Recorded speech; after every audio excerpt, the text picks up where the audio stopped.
Do you know how to email the link to James? I'm usually easy. Well, can't you stick it on the WhatsApp, bro? He's got a copy of it. He's got that. So then we pause this guy. Yeah, there you go. All right, so he pulls that. So if you're watching live, well, hello. We're not starting for another 2 minutes. So you're just gonna have to bear with us a little bit because what we do, we go out live. We rarely do it on YouTube, but today we've got James Cracknell. Over to you. Do you want to explain while I set things up? I'm Gary Castulu, by the way. I'm Malcolm Williams. Yeah. So James is the editor for the London Enfield Dispatch. As you can see, it's backwards, but never mind. And he will be on explaining what's happening in Enfield. We've got quite a lot going on. We've got schools with rack on it. We've got people being evicted for no reason. We've got housing crisis. We've got all lots of things. So we're going to try and find a few positive stories as well. I'm sure they're there. You know, there's always got to be something good around. Celebrating all things Apple. No, nothing to do with phones. We're talking about orchards. Broomfield Orchard Park Orchard Day, Sunday the 17th of September. Apples will be juiced from very things. You'd be amazed how much apples we make.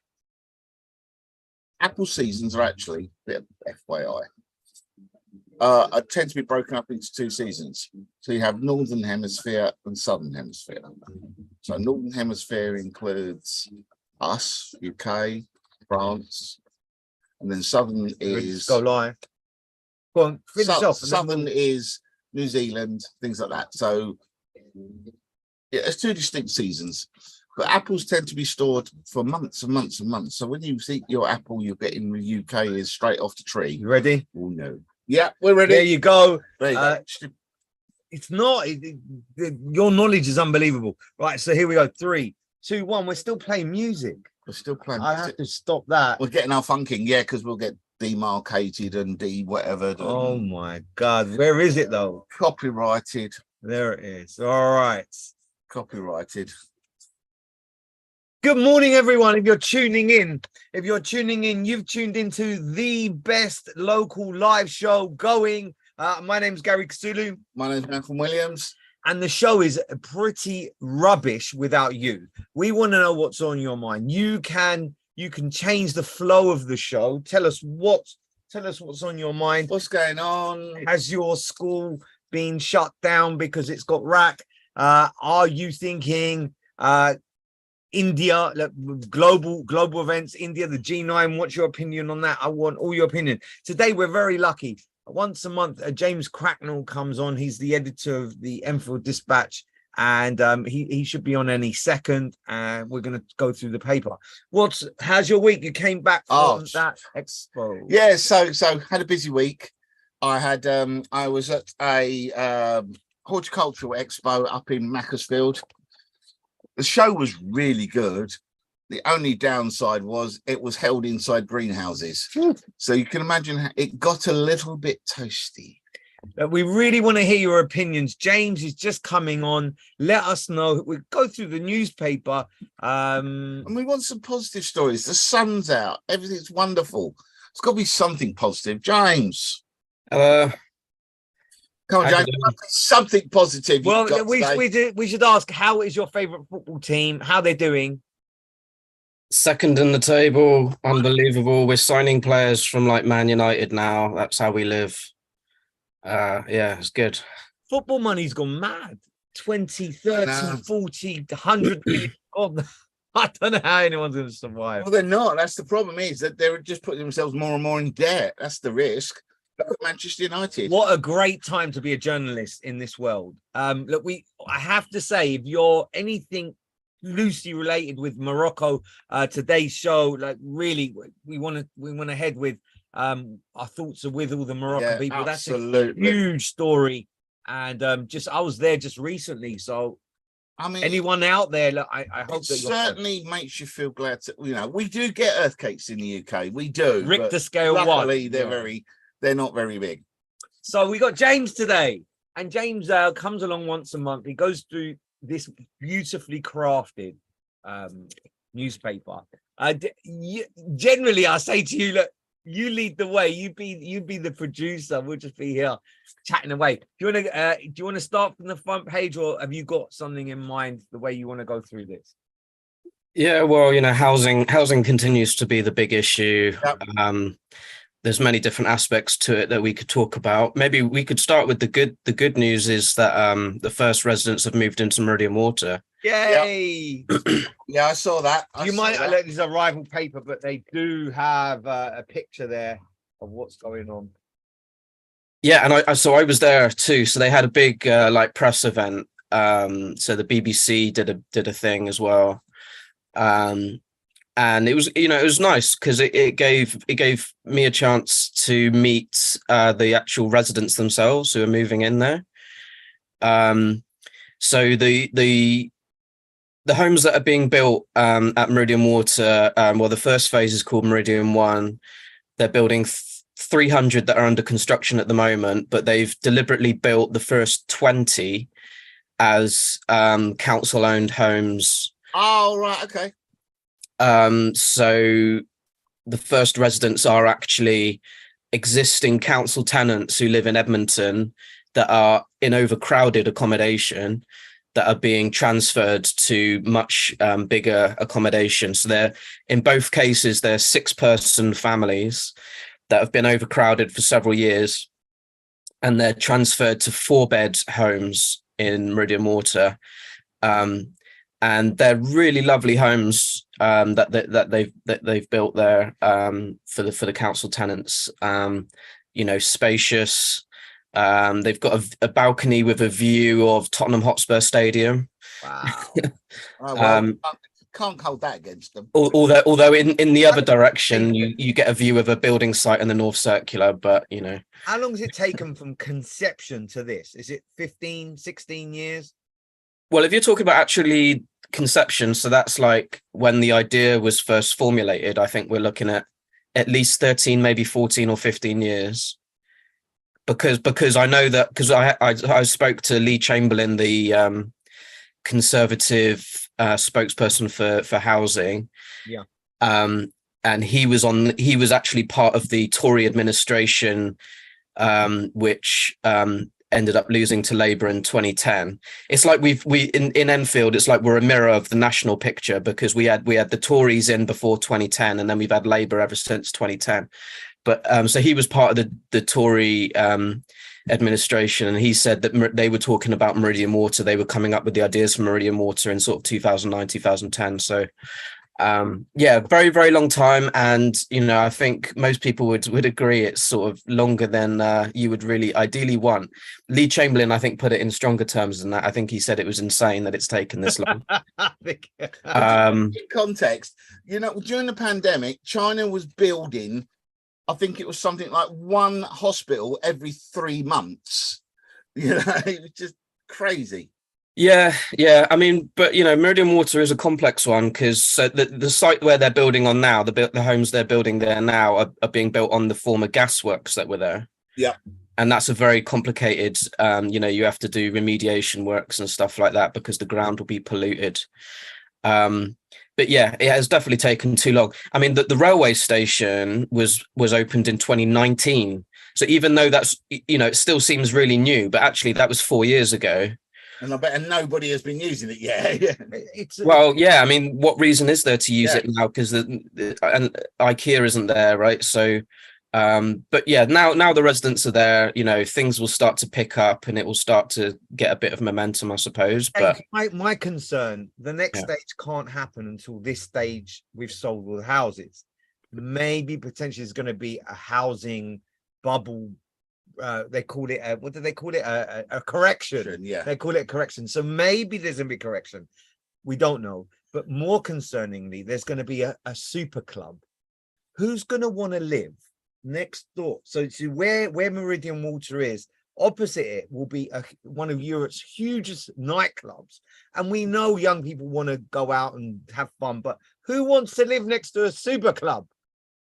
Yeah, well, I mean, but it's also the North Circular and the incinerator. So yeah, Throw that in the mix. so yeah, it's not at the moment. You go there and it's sort of you don't look at it and go, oh, that looks lovely to a place to live.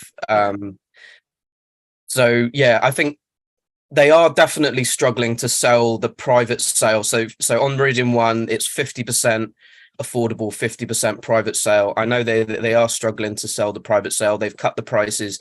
The prices are still too high. Like the cheapest one on there is just under 300,000 for basically a bed sit. They call it a studio. I've seen it as a bed. Yeah, it's a room with a toilet. Yeah. Yeah. And you know, you can get something like that in Enfield for, I don't know, 230, 240 in, you know, in a more central location in Enfield where you're near a sort of a community. Yeah. So yeah, they are going to struggle to sell them, and then it raises the questions of, are they going to generate the money that they need to fund the next phases? The next phases are basically on pause anyway, because in sort of April, May, that there was quite a number of redundancies that were made on the Meridian Water team.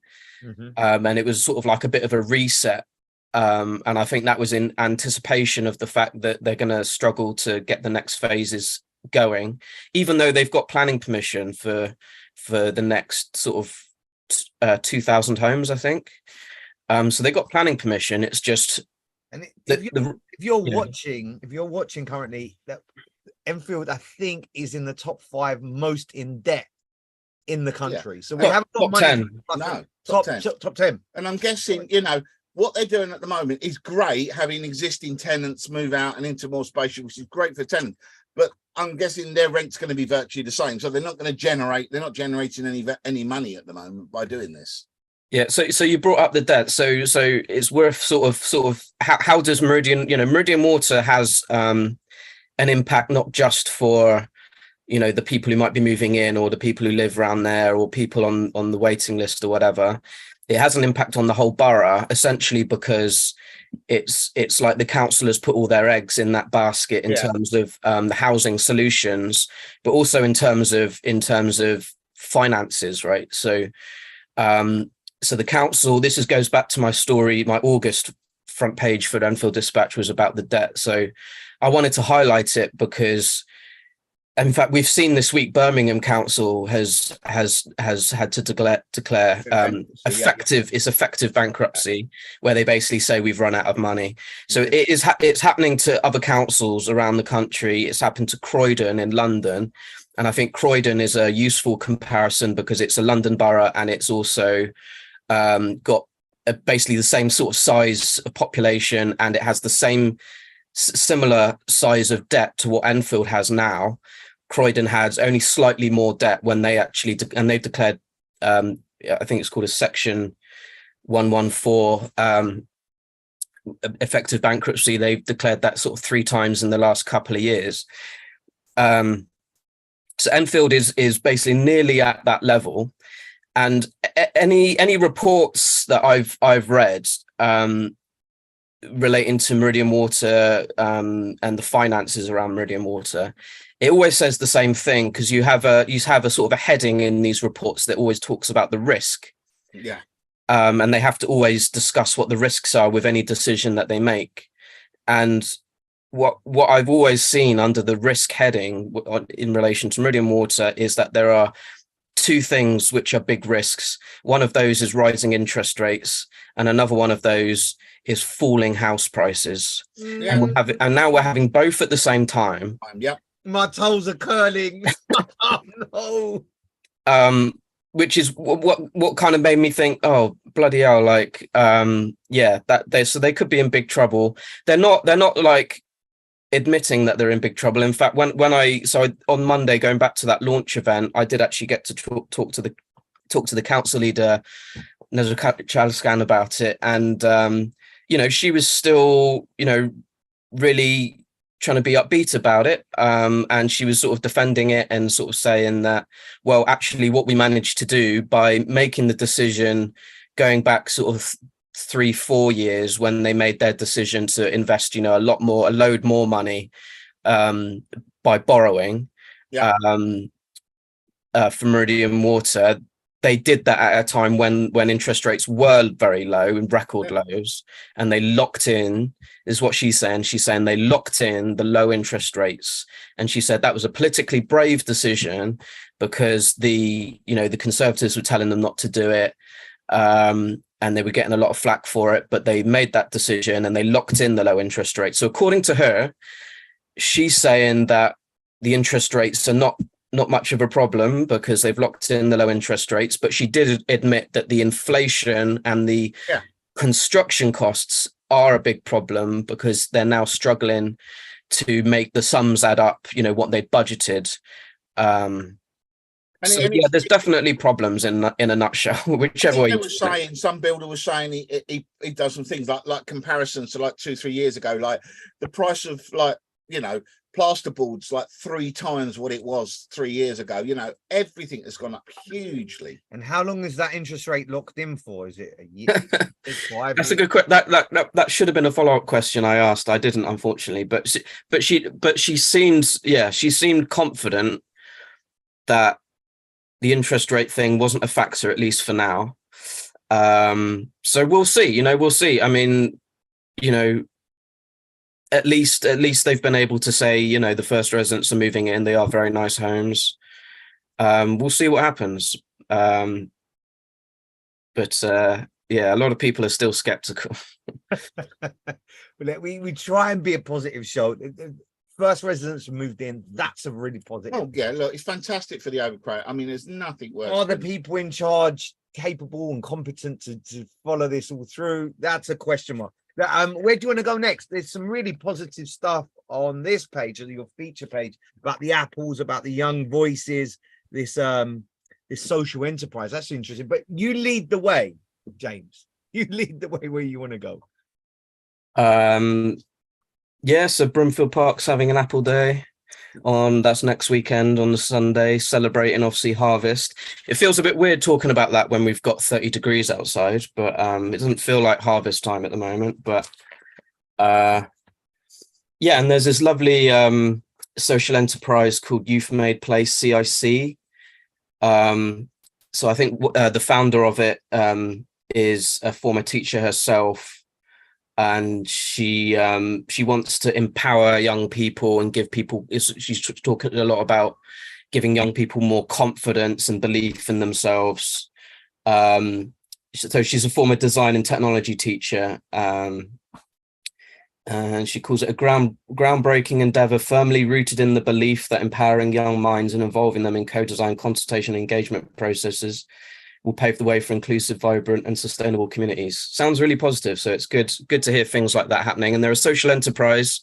I always love a good social enterprise because we are one ourselves. My phone has never rang so many times with young people saying, I'm taking a gap year. Can you help me? Can you give me a chance? The problem is you're 18 and I'm looking for 30 years of experience. Yeah.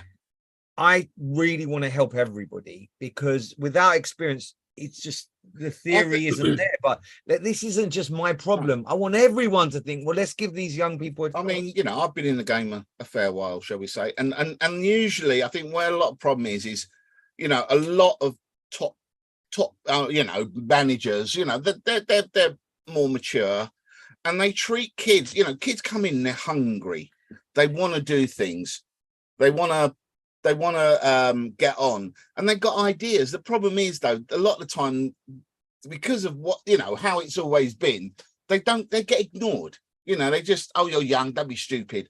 They need hand holding at the beginning. This is I was watching Bloomberg because I'm quite sad about that. Yeah. I'm watching Bloomberg, and it's just, this is fresh off the press from Friday. 44% of graduate jobs only 44% of people get a graduate job straight away, and that's like you've just done a law degree and you're working in Sainsbury's stacking shelves. It's not even accurate enough to say wonderful job, and it's highly needed. Of course it is, but we're saying that university costs a lot of money. How much value is it coming back?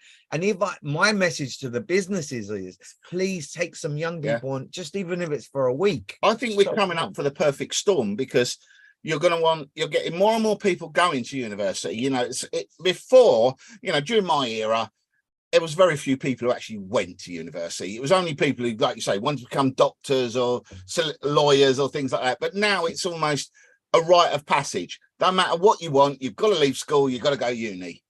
You're coming out of uni with what, 40, 50 grand's worth of debt? More. And now, 70, 80, 90. how are you then going to get another 50K on top of that to put a deposit down for a house? And then, in my humblest experience, young people have very little resilience. Yeah, So the conditions have to be absolutely perfect. Like, I spoke to this young lady and she was so lovely. I'm not going to mention her name. She wanted to be a journalist. I said, great, come on board.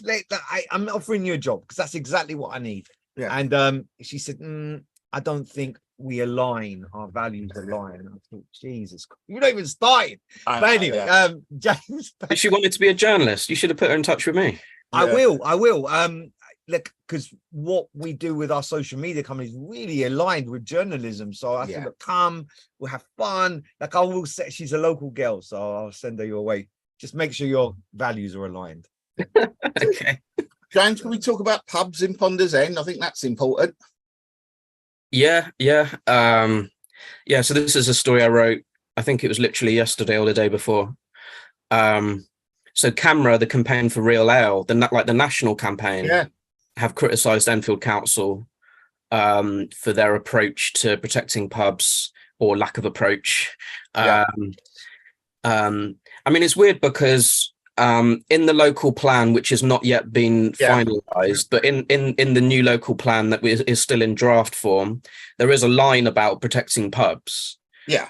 But that hasn't been put into action yet. So there's very little that is happening in Enfield to protect pubs. And in Ponders End, Ponders End is traditional sort of working class area where you've got, not so much now, but, the legacy of the factories. And that's why historically there was a lot of pubs there, people going there after their shift at the factory and whatever. But in Ponders End, you're looking at about 7 or 8 pubs that have closed in like 20 years, and now they're down to one, which is the Goat, but the Goat now has planning permission to change to a restaurant. That's it. Yeah. But then the other one is the Picture Palace, which is quite a strange situation because that one, it is closed. It's been closed for a couple of years. They closed because of the pandemic, really. And then it got sold to this company, Tiger Bay, which runs these shisha bars. Yeah. And then originally they applied for permission to change it to a restaurant because I think that would have been the correct, it's a shisha bar. But if you look at their website, they've got these menus and they talk about booking tables and having a sit down meal and whatever. So it's a restaurant, really.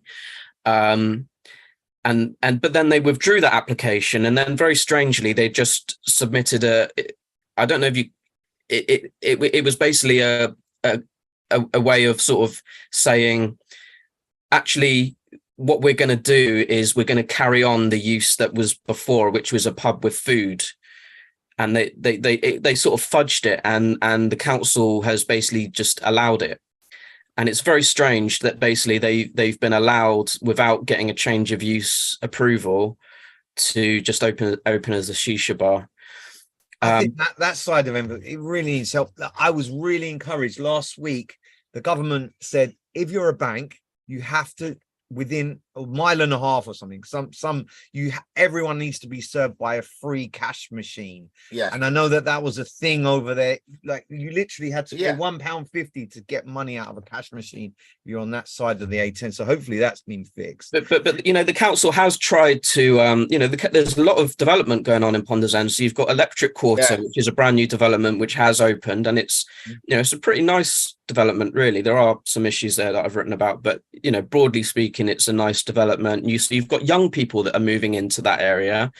And then you've got the huge development near Ponders End Station, which is where there used to be a big council housing estate. And that school, have you been to that school? Well, I've seen it. I've not been inside. I was there recently, and they've got like this hall of fame as you walk through you go in, and it just says this child at Reading studying politics, this child at Cambridge, and it's such a success story. That's Oasis Academy. Such a success. I'm so proud of the work that those guys do, because it was the most underperforming school in the borough, and they've really turned it around. So yeah, but it kind of seems like Ponders End on the one hand is sort of the council's trying to make it sort of an up and coming area with more young people there to sort of breathe a bit of life into it, which, you know, is fine. And they're sort of providing these things for young people. There's the brand new youth centre there, which is an incredible building. And then on the other hand, the pubs are closing, and, you know, so I don't know. We'll see. But yeah, it just seems like a bit of a shame, because it's like our heritage, isn't it? These pubs. Yeah, I mean, I love that pub. I mean, what's his name's Walters? Was they? Who are you trying? Witherspoons. Witherspoons, that's it. Well, if you're a young person, call it spoons. Yeah, Witherspoon. I mean, get drunk for like a fiver. I know he's controversial, but he did have reasonably cheap booze, and it was a cheap pub to go to, wasn't it? If you wanted a, you know, just sit down, have a newspaper, have a, you know, pie and chips and a pint, it was cheap. You know, and this is all gone. I've noticed, you know, and like they're saying, they're all being replaced now with shisha bars and kebab restaurants, and, you know, nowhere cheap to go. There's nowhere cheap you can go anymore, and that's what you want. You know, you just want to go somewhere, you know, where, you know, what's fish and chips now? It's £13. No idea. And a takeaway, £13. Yeah. And they wonder why there's no money. Yeah, Tricky, that's my rent for the day. Tricky that the economy, it's certainly biting, and I do wonder. My son, he's 18, and he's gone off to do market research today. So he gets to eat McDonald's and Burger King, and they put sensors on his brain, and they're going to find out. Now, there's so much work out there. Every time I walk past a restaurant or a cafe there is work. Yeah. So it's so tricky. Yeah. And he said to me that, Dad, how do people survive on 60-70 pounds a day? Oh no, you can't. Families, it's tricky. One thing I noticed after being up in Macclesfield is people always go on about London, about how, you know, how expensive it is in London, but it shows you competition does work.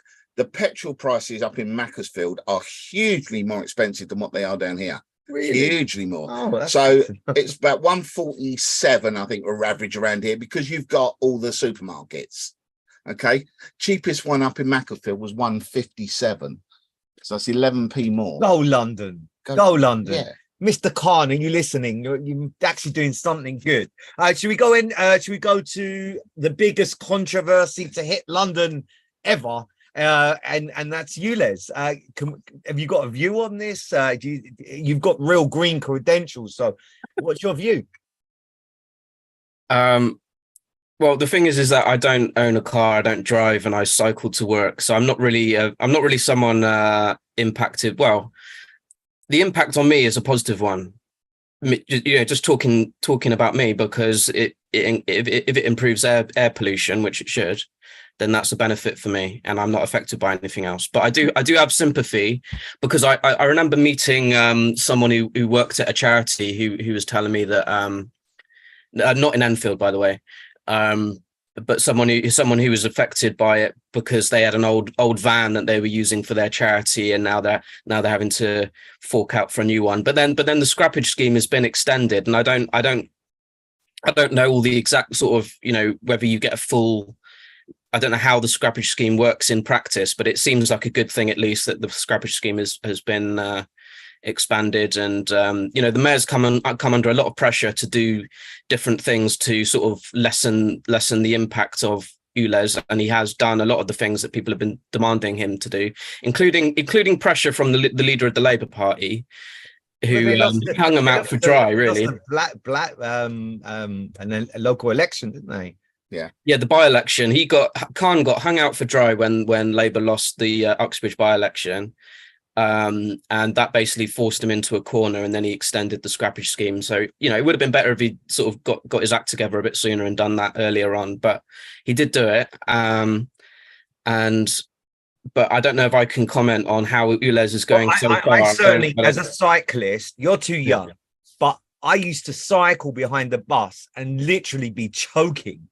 Like it's really clean air in my non-scientific way. I remember black plumes of smoke coming out. You'd be cycling behind the bus, dying. Like it really is different. I just would have done it slightly differently. So going forward, because the knock-on effect of scrapping a car is probably has more environmental damage than keeping it going. Like I don't know, I would have done something, put a bit more thought into the poor, because it's the bloody poor that are going to be affected the most. Sorry, Malcolm. I was just going to say the thing that I always sort of advocate for, you know, with anything like this, where you're sort of effectively you're restricting motorists, anything like that. So that includes the low traffic neighborhoods as well. Yeah. The thing I always say is, on the one hand, you know, we do need people to use their cars less, and we need those cars to be cleaner. But on the other hand, you need to give, you know, it's carrot and stick, right? And you need to give people the incentive to not use their cars. And basically the best way of incentivizing that is really improving public transport. Yeah. And so there is something, this is a segue onto another story, which is the Superloop, and the Superloop is happening in Enfield, but I'm a bit skeptical about, you know, really who is the Superloop going to benefit, really only if you live near the North Circular. And, you know, what I'd love to see is just a much greater expanded bus network that's more reliable. I want to defend our network of public transport just for a second, because it's easy.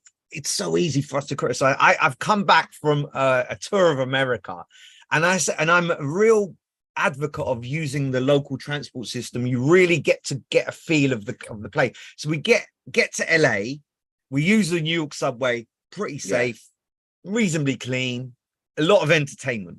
Get on the LA subway. I'll just I get on there, and there's a couple of homeless people sleeping there. There's people doing drug deals. There's literally my wife's fearing for her life.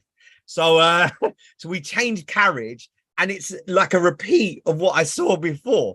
So anyway, we get to the you know, where all the celebrities have got their handprints and footprints. We get there. There's a policeman that walks on, two policemen, and I said, when's it safe to go on the new LA subway? You know what he said? And he was dead serious. He said, never. I said, but surely at 7 a.m. He said, I suppose from 7 till 9. And then my wife said, look, why can't we just get a cab like normal people? Because I said, look, on the way back, I'm sure it'll be different. That was a one-off. And it was even worse. You had two people threatening to shoot each other.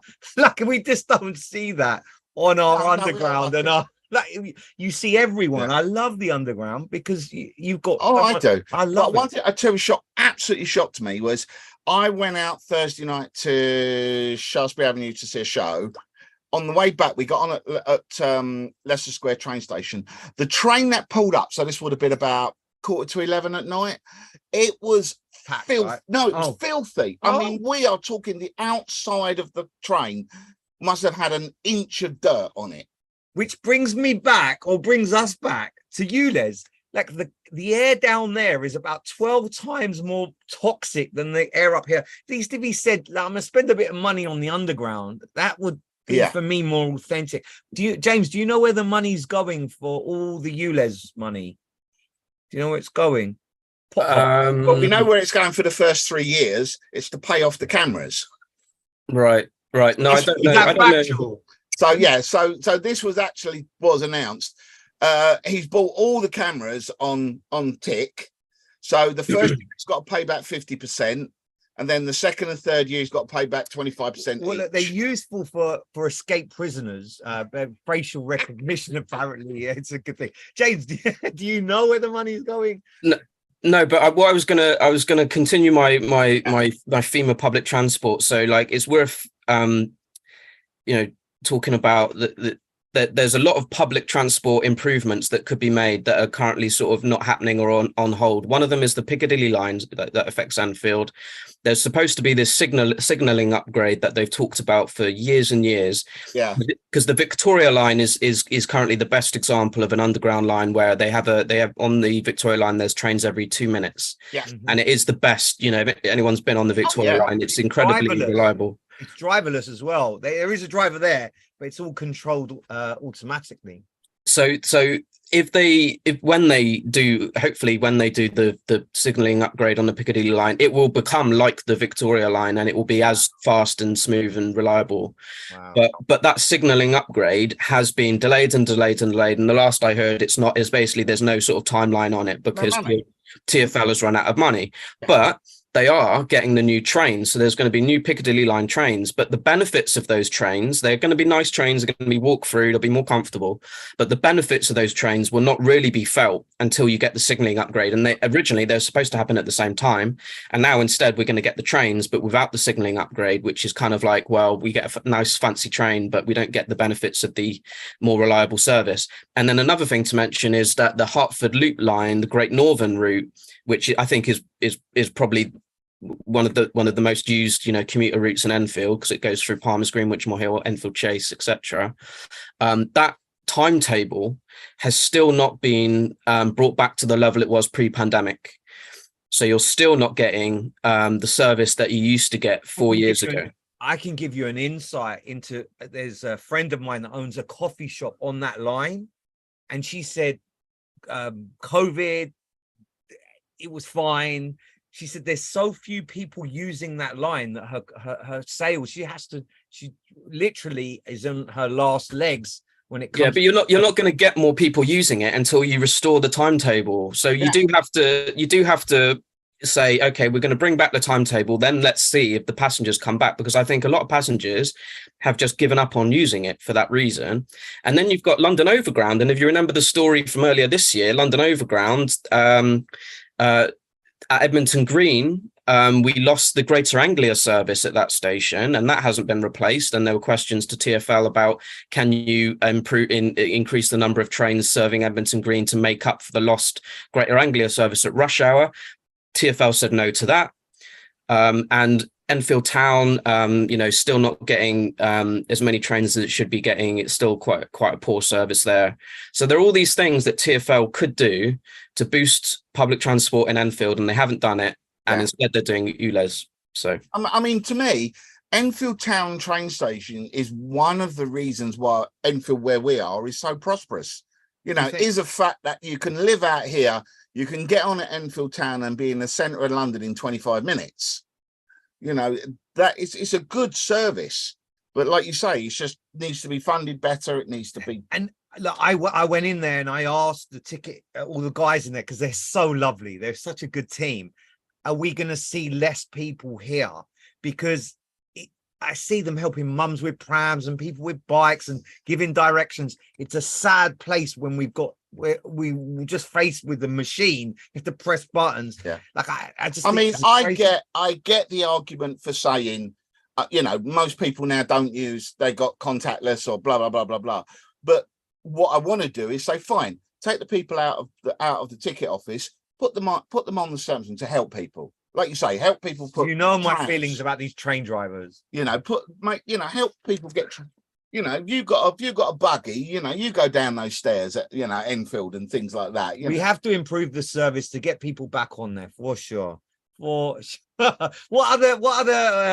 I love it that IKEA might be turned into housing. That's so sensible. Former flat pack furniture warehouse could be flattened to make way for homes. Can't we just send a couple of carpenters in there and make, I don't know, why flatten? And again, high-rise blocks. So this one to me came as a bit of a surprise. I mean, I guess it's kind of logical in a way, because as soon as IKEA closed, they were always going to be thinking about, obviously they're going to sell that site because they've got no use for it. So they're going to try and make as much money as possible. They've obviously seen what the council is doing. So for those who don't know, IKEA is slap bang in the middle of Meridian Water. But curiously, IKEA has not formed part of the plans for Meridian Water up until now. We still don't have a master plan, which obviously would be helpful to be able to look at things like this. But we have various other things, and IKEA has never been sort of included in as part of the house building, right? And now all of a sudden we get, IKEA saying 3,000 homes can be built there, and they're trying to sell the site to a developer. but the council is basically still just kind of assuming they can't rely on that because they don't know what's going to happen until there's a planning application or whatever. So I'd like to know what the impact of that will be, because if it's 3,000 extra homes, does that mean they can now then build 13,000 homes at Meridian Water? Or does it mean that they can just meet their original target, but meet it in a different way, given that the other phases of the project are currently on hold? Does it then enable them to reach the target they want to reach, but in a different way than they were originally planning? I don't know the answer to that. I did put the questions to the council leader. She didn't really give me a proper answer on that one, and we still don't have the master plan, so we don't know. I mean, to me, one of the things while we're building, I mean, we're all knowing about, climate change is front news. It's there every day. And I'm really surprised that even new builds now, they're not putting solar panels on the roof or electric car chargers as standard, because this is, to me, is a big problem. We've got 7 years to go before technically you can't sell a new car with an internal combustion engine.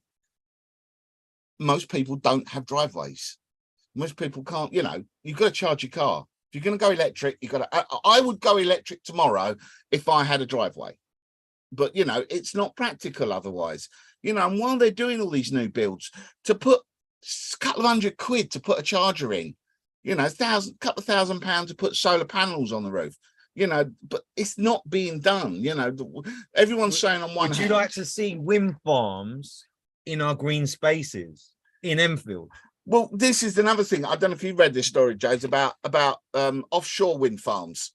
So the government have not been given enough money to companies to build offshore wind farms because they're not going to get enough revenue back. That's right. Because of the costs. Would you like to see a wind farm on our green belt? I don't mind wind farms. I really don't. I don't mind. I don't mind. I get quite mesmerising watching them going round and round. I've never understood the opposition to wind farms, because I remember my first job in journalism was in Warwickshire, like in quite a rural place, and there was a wind farm that was proposed on like a farmland.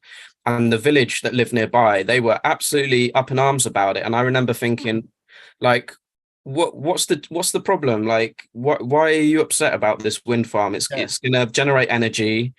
It's going to probably generate money for your local economy, provide jobs, and you're like, the view from my window. I was quite surprised how much they do generate, because you see them when you're around and about. They're not exactly spinning like a propeller engine, the stands are like, it's quite pretty. Yeah, but they reckon your average normal one has got enough, could power us up to 200 homes. Or Octopus want to do something about, like, if you don't mind it being in your backyard, they'll supply you lower energy. This is stuff I'd certainly like to see in Enfield. That would be really interesting. I mean, the interesting thing about would the planning permission, how much could we put I'd be happy to stick a propeller up in the back of my garden if it's going to save me. But the point you made, Gary, about the offshore, basically what's happened is the government has dropped the ball on offshore wind. So when it comes to renewable energy, you have to play to your strengths, right, as a country. So obviously, the strengths of the United Kingdom, the British Isles, we don't have a lot of sun, right? So solar isn't really playing to our strengths, but playing to our strengths means wind, because we're windy, right? Yeah, and we're not too windy though. And that's but we also have, crucially, we have so much coastline. Yeah. It's the coastline that makes us really a valuable place for offshore wind, and we are a world leader in offshore wind, even despite what the government has just done. We are, I think I read 7 of the top 10 biggest offshore wind farms are in British waters. Yeah. But I didn't know that. There's a project off the coast of Norfolk that has started but is now stopped because of the lack of support from the government and rising construction costs, and it's no longer financially viable. So if the government got their act together, I think Boris Johnson used the term Saudi Arabia of wind or something at one point. I think I'd love that to happen. Are crumbling apart. Like, literally, our country is falling apart. If the Conservatives win, I will be so shocked. But the problem is, there's no joined up thing. We're talking about, again, pushing climate control, getting people over to electric vehicles, yet we're not building electric. Now imagine forward. Let's go forward 10 years when it comes to 6:30 at night. everyone comes home and plugs their car in. You know, now we're talking 9, 12 kilowatts. So we're talking someone putting like 12 kettles on. You know, you multiply that by hundreds of thousands of people all at the same time. You've got to have the power there to do it. It's all well and good getting people onto it, but if there's not the supply, it's not going to work. I think Rishi's a bit more competent than his predecessors, just slightly. He's doing, I think, a good job as best as he can, but he's inherited something so useless, in my opinion. We need to change the government. My God, He doesn't have a vision. No. You know, what's his vision?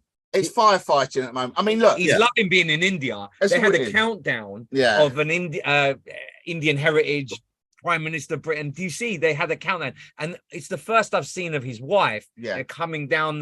They're loving it. Yeah. They're thinking of the millions they're going to make later. I think. I mean, I will say I am no Conservative lover, but I will give a bit of congratulations to Michael Gove at the moment Oh, for sending out those letters to councils about getting housing repaired, because it is ridiculous. There are people there with mould up the walls and everything else. And Talking to Michael Gove, is he not the Conservative Education Secretary from 2010 who cancelled Labour's Building for Schools programme? Yeah. I know. It's crazy. Actually, while we're on that, James, do you want to talk about Iraq and what the schools? Is there a couple of schools affected? There's two.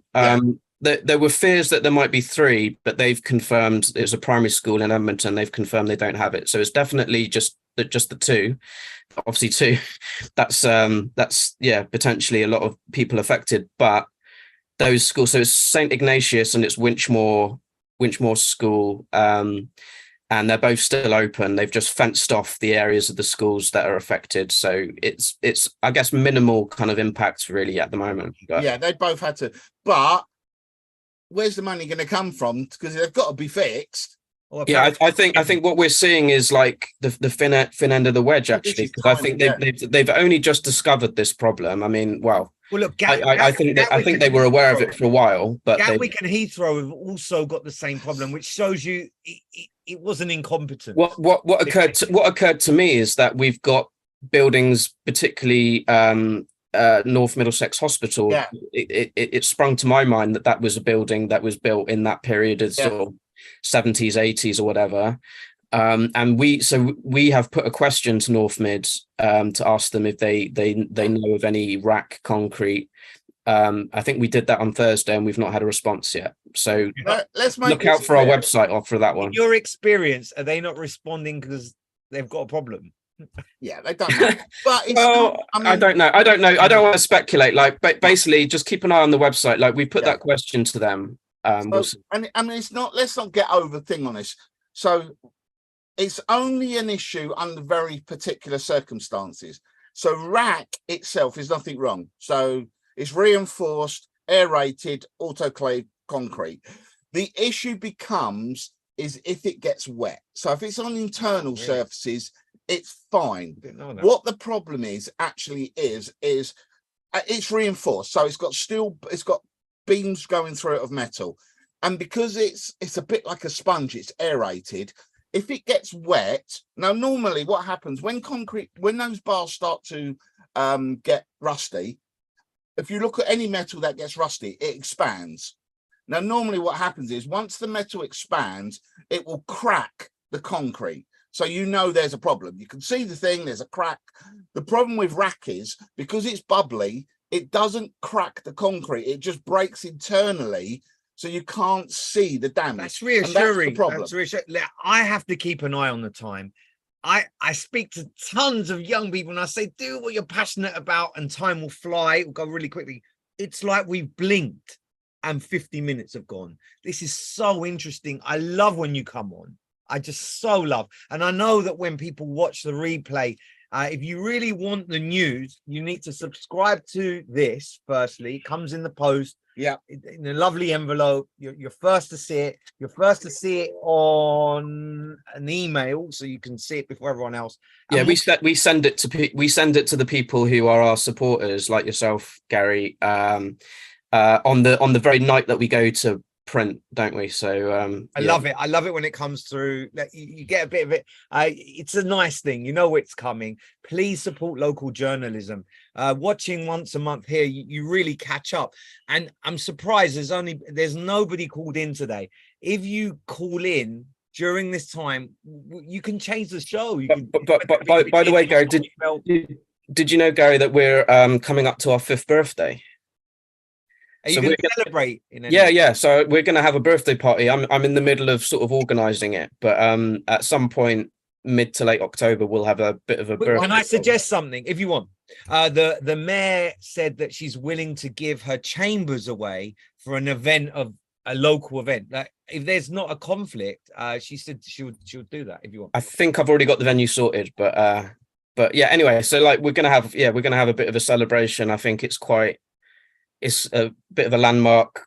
When you're launching a paper, you have no idea, because you don't know if people are going to care. Like, I mean, a lot of people just don't bother reading local news now. You don't know if people are going to want to be giving you money. You don't know if the advertisers are going to be there. So when you launch a paper, which we've done a few times, and we've got a few papers in different boroughs. Is it like the Spider Group? Because I know it's called Social Spider Community Interest Company, but we brand it Social Spider Community News for the publishing business. We got papers in Waltham Forest and Haringey as well, print papers, and then we've got like a website in Barnet. So yeah, but we've had different experiences in different boroughs. And some boroughs, like in Haringey, unfortunately, has been a bit of a struggle for us. Haringey, they haven't embraced it in the same way that Enfield has. But the way that Enfield has embraced our paper has been incredible. The growth that we've had in the number of supporters in the last year has been really heartwarming. So we're in a good position now, I'd say, with the paper, better than we were, a year or two ago. So it's going to be, and it can't be landmark. You're never going to make friends being a journalist. You have to investigate now and again. And Steve Jobs said that if you don't want to upset anyone, sell ice cream. So like, it's a trick. You've managed to build such a great reputation. It's that balance as well, isn't it, James? Yeah, you've got to do the stories that grabs the attention, but you've got to do the little stories, the good stories, the positives. Right. Yeah, I mean, so if you look at some of the other approaches that there are, so like you get these sort of websites where you just kind of know that what they're doing is it's clickbait, right? And they'll put up a headline where they just want to entice you to click on it, and then you click on it and it's not really what you expected, and you're like, this is adverts, and you've got to read through. God, and then I worry about spam and all kinds of things. Yeah, but with us, I want to make sure that whenever you click on an article, you get some useful information out of it. And we're not trying to trick people. We just want to give people information that they can't get other places. And it's reliable, and it's also a platform, so that if you are, we were talking about a new social enterprise that started working with kids in Enfield. That is exactly the kind of thing. Like, we want to provide that and we do provide that platform. If you're running a charity or a project, or you're launching a petition, you can come to us and say, this is what we're doing. Can we write about it, or can we tell you about it? And we'll give you a platform. And I think that's crucial. And I think that's the way that Enfield has embraced it, and it's really positive. Brilliant. You need to get in liaison with whoever does Enfield Council's website and get them and do something. It's ridiculous. I'm not saying we won't go there. But I had a council tax query, so I went to the civic centre and they laughed. It hasn't been here for years. So then I said, where is it? He said, well, we've dotted our staff around, and they're in the library. So I went to the library, and I'm quite a tactile, friendly person. I said, hi, how's your Friday going? And the lady was like, I hate my job. I hate people. Like, this is her expect. I hate it. I don't like being in this library. Get on with it. So I said, oh, how do you want me to address you? She said, Miss will do. Oh God, this is how's this gonna go? So then she said, right, there's a booth, and you go in there and you phone, and like they're trying. It can't be easy. The council, it cannot be easy having so many cutbacks and then asking people to do different things, but it comes from leadership. This lady needs some love. Like, she obviously she's in a tricky. So thank you very much, Council. I appreciate it. At least something to do. But in the interest of time, it's only 8 minutes to go. Is there any final story that you'd like to cover? And then we'll do our weekend, what we do at the weekend, because that's just how we finish. And then we haven't mentioned the sport, which is because well, just an update. Enfield versus Bognor Regis, 3 o'clock today. Go along. Enfield Town. Is England playing the rugby? I know nothing about rugby. Yeah, I think they're on this evening, or I think it's 8 o'clock.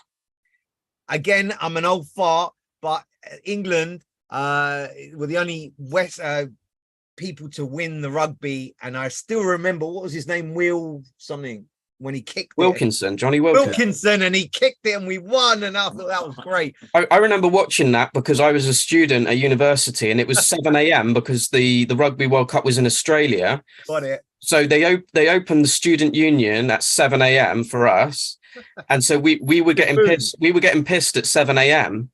And then we won the World Cup, and we were pissed. And then we were like, "What do we do now?" It's like 9 a.m. Yeah, that's it. Yeah, that was a bit of a weird. That was quite good. Yeah, I remember watching it too, but I wasn't drunk. We just moved into Ladysmith Road actually, and Lucas was. So this is about 20 years ago. Yeah, it was exactly 20 years ago. Yeah, mad, isn't it? Wow. So moving around, I'm sure there's lots of Premiership games, and there's F1, and there's rugby, and there's all kinds of things, but we don't have our sports journalists here today. So there's only 6 minutes to go. Unless there's a specific thing you're going to talk about, have we missed anything out? We didn't. I mean, I said at the start that a lot of the stuff we're covering at the moment, it relates to housing. So I don't know of your capacity to talk about more housing, but there is this thing with Vicarage Farm as well, and the Greenbelt. So, like in a nutshell, I'll sum it up because we don't have much time. 2 years ago, we had the local plan consultation, and that was where it was revealed that the council was allocating 6,000 homes for what's currently Greenbelt land. One of those sites is Vicarage Farm, which is that bit when you go sort of between Oakwood and Enfield Town, you see it on your left, the rolling sort of hills. That's where it is. So we've all we knew about that site previously was that it was sort of going to be allocated for 3,000 homes, but we now know that the developer that owns it, Coma Homes, wants to build 5,000 and potentially more than that. There's been mentions of it in the trade press of it being even more than that. So there's a story on the website and in this month's paper about that if you want to read more about it. But we should find out in November. Finally, the council is going to publish its updated final-ish version of the local plan, where we'll find out if they're going to respond to the criticism. Obviously, there's been a lot of criticism about the building on the Greenbelt and if it's necessary or not.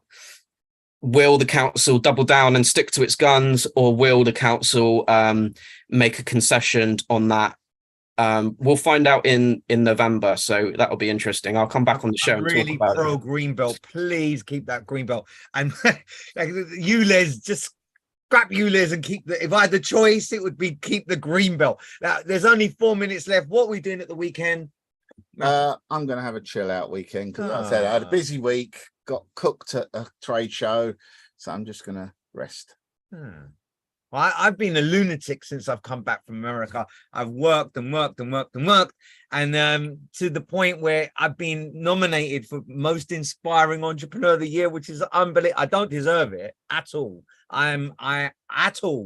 But I do work hard. That's so that I've got tons of stuff to do, and I've got to be a dad. I've got to be a husband. Can't forget to do that stuff. So that's my weekend, and I might catch some rays. I'm a sun worshiper. Yeah, which is get out today. Put some suntan lotion on. Make sure you put factor 30 at least. James, I'm gonna have a barbecue. So nice. Yeah. Are you a traditional sausages? What do you put on there? Well, I'm vegetarian, so I'll have my vegetarian kebabs, and I will have sausages, but obviously not meat. But what's your meat of what's your sausage filling of preference? Does it matter? Vegan? Are you? It's more about the brand. Like, which brand do you go for? Because they're all slightly different. But Richmond's do good veggie sausages actually. So Yeah. That's worth knowing, because if I can choose a non-meat lifestyle, I really will. I was speaking to somebody yesterday, and they're a young person, and they've been advised if they don't give up meat, their internal health is going to suffer. So, like, what? Which one was that? Richmond's. Richmond's. Richmond's. I like it. What I would say is I've been vegetarian since 2007, and back then it was a lot more difficult, right? And now it's a lot easier because there's so many good alternatives and there's really good products. And you go to the supermarket and they've got whole, shelves and shelves of different options. And back in the day, it was just like a cursory kind of like tiny section. And these days, you go to restaurants, you do actually get a bit of a choice, whereas before it was just one option. You didn't even get to choose. Yeah. It's like I just have to put up with whatever they give me, It really tickles me when I read articles that vegetarians are really mad with vegans because there's more vegan options than there are vegetarian. And it always tickles me. But a vegan option is a vegetarian option. So vegetarian. I don't really know, understand. That doesn't make sense. It doesn't make sense to me. It's 1 minute to go. Thank you everyone that's watched. If you're watching it on Rewind, just to repeat again, please support the local newspaper. If you're a business, maybe put an ad in. For me, like, take on some work experience. There are a ton of young people out there on gap years that are willing to give you a week for free and help you, and you help them, and then they can put something on their CV. That would be my thing. So make a Shall I do my usual? Yes, you got 60 seconds to go. I'm going to do my useless fact of the day.